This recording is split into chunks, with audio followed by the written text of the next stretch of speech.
معاویہ کہتے ہیں باہزی کہ میں نے نبی صلی اللہ علیہ وسلم سے عرض کیا یا رسول اللہ صلی اللہ علیہ وسلم ہم اپنی عورتوں کے کس حصے میں آئیں اور کس حصے کو چھوڑیں. یعنی شوہر بیوی کے تعلق کی بات ہو رہی. یہ بھی ایک بہت آج کے دور کا ہر دور کا مسئلہ ہے لیکن آج کے دور میں اور بھی گمبھیر ہوتا چلا جا رہا ہے بہت سی چیزوں سے ایکسپوز ہونے کی وجہ سے. تو کیا جائز حد ہے اور کیا نہیں ہے فزیکل ریلیشن شپ کے لیے کس حصے کو استعمال کیا جا سکتا ہے کس کو نہیں یہ سوال. تو اس پر آپ صلی اللہ علیہ وسلم نے فرمایا تمہاری بیوی تمہارا کھیت ہے تم اپنے کھیت میں جہاں سے چاہو آؤ. جہاں سے چاہو آؤ کا مطلب کیا ہے کہ جہاں سے کلٹیویشن ہو سکتی یعنی کہ کھیت کے تعلق سے کیا بتایا نساؤکم حرث لکم فأتوا حرثکم انا شئتم. انا شئتم کا مطلب انا جو ہے ظرف زمان و مکان دونوں کے لیے آتا ہے کہ جانے کا کوئی خاص وقت مقرر نہیں کہ یہ دن ہے یا رات ہے ایسی کوئی پابندی شریعت نے نہیں رکھی.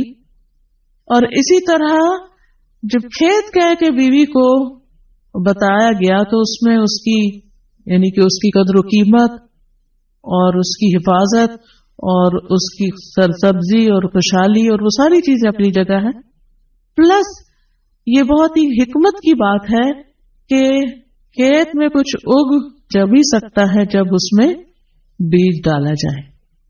تو اب شوہر بیوی کے ساتھ کیسا تعلق قائم کرے کہ اولاد پیدا ہو سکے. وہ اورل سیکس سے تو نہیں ہو سکتا وہ اینل سیکس سے بھی نہیں ہو سکتا. obviously انڈرسٹوڈ ہے کہ انا کا مطلب یہاں کیا ہے. ٹھیک ہے نا یعنی یہ وہ باتیں کہ جن کو بہت لفظوں کو کھول کھول کے نہیں بولا جا سکتا لیکن اٹس انڈرسٹوڈ.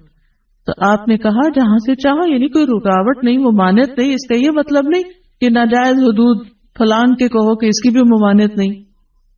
البتہ جب تم کھاؤ تو اسے کھلاؤ یعنی کہ شوہر خود آؤٹنگ ڈائننگ کے لیے چلا جائے اور بیوی کو کہے کہ بس گھر میں ہی پکا لو اپنے لیے اور کھا لو خود صرف دوستوں کے ساتھ رہے.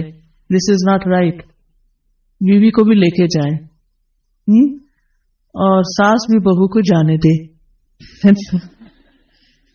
جب تم کھاؤ تو اسے بھی کھلاؤ جب پہناؤ تو اسے بھی پہناؤ کا مطلب یہ ہے کہ عید آئی ہے اپنے لیے سوٹ لے رہے ہو تو بیوی کو بھی کچھ لے کے دو.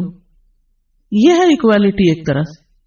تو اس کے چہرے پہ نہ مارو اسے گالیاں مت دو ابیوز نہیں کر سکتے. اور اسے قطع تعلقی اگر کرو یعنی ویسے تو نہ کرو لیکن اگر کرو تو گھر کی حد تک رکھو. کک آؤٹ نہیں کرو گھر سے باہر نہیں پھینکو گھر سے نہیں نکالو. کیونکہ بادشاہ اور کہتے ہیں نا فون پہ کہہ دیتے ہیں گھر چلی جاؤ ماں باپ کے میں تب گھر میں داخل ہوں گا آؤں گا ہی نہیں.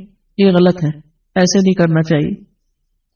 اور یہ کیسے مناسب یہ کیسے ہو سکتا ہے کہ تم اس کے ساتھ یہ سلوک کرو جبکہ تم ایک دوسرے کے پاس حلال طریقے سے آتے ہو.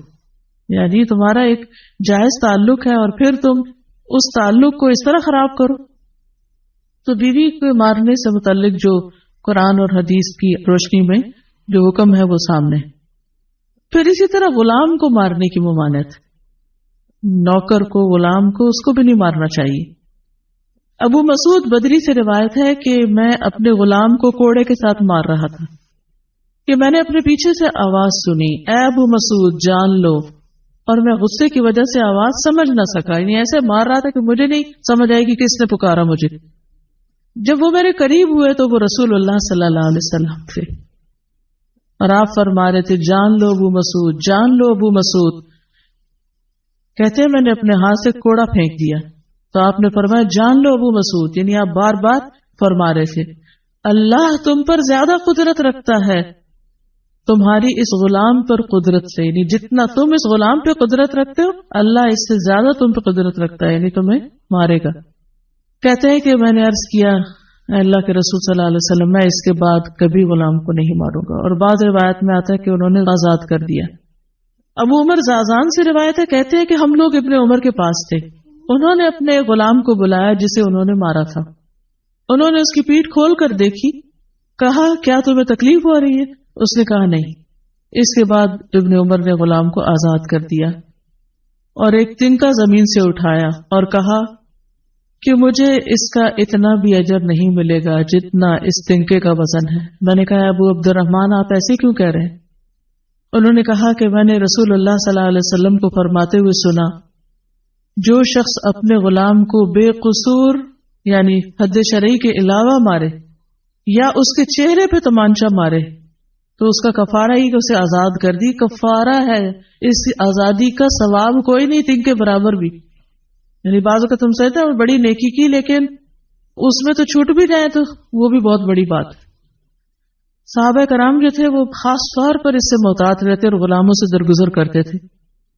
ابو لیلہ کہتے ہیں کہ سلمان رضی اللہ عنہ نکلے، وہ اپنی سواری کو چارہ کھلاتے تھے تو وہ ہودے سے گرتا رہتا۔ ہودہ کیا کہتے ہیں؟ وہ چیز محمل باسکٹ کہہ لیں جس میں اس کا چارہ رکھ کے دیا جاتا۔ اس پر انہوں نے اپنے خادم سے کہا اگر مجھے قصاص کا خوف نہ ہوتا تو میں تمہاری پٹائی کرتا کہ تم نے ایسی چیز کیوں جانور کے آگے رکھی۔ تو مطلب یہ کہ اگر میں تمہیں ماروں گا تو مجھے بھی مار پڑے گی، اس لیے میں تمہیں مار نہیں رہا، ورنہ جو حرکت تم نے کی ہے اس میں تمہیں مار پڑنی چاہیے۔ نماز پڑھنے والے غلام کو نہ مارنا۔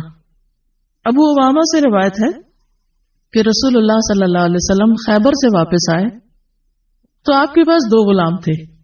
حضرت علی رضی اللہ عنہ نے کہا اے اللہ کے رسول صلی اللہ علیہ وسلم ہمیں بھی ایک غلام دے دیں۔ آپ نے فرمایا جو چاہتے ہو لے لو۔ انہوں نے کہا آپ میرے لیے پسند کریں۔ اس سے انداز ہوتا ہے نا کہ ریلیشن شپ داماد اور سسر کا کیسا۔ آپ صلی اللہ علیہ وسلم نے فرمایا یہ لے لو، اس کو مارنا نہیں، کیونکہ میں نے خیبر سے واپس آتے ہوئے اسے نماز پڑھتے دیکھا ہے اور مجھے نمازیوں کو مارنے سے منع کیا گیا ہے۔ آپ صلی اللہ علیہ وسلم نے دوسرا غلام ابو ذر کو دے دیا اور اس کے ساتھ خیر و بھلائی اور حسن سلوک کرنے کا حکم دیا۔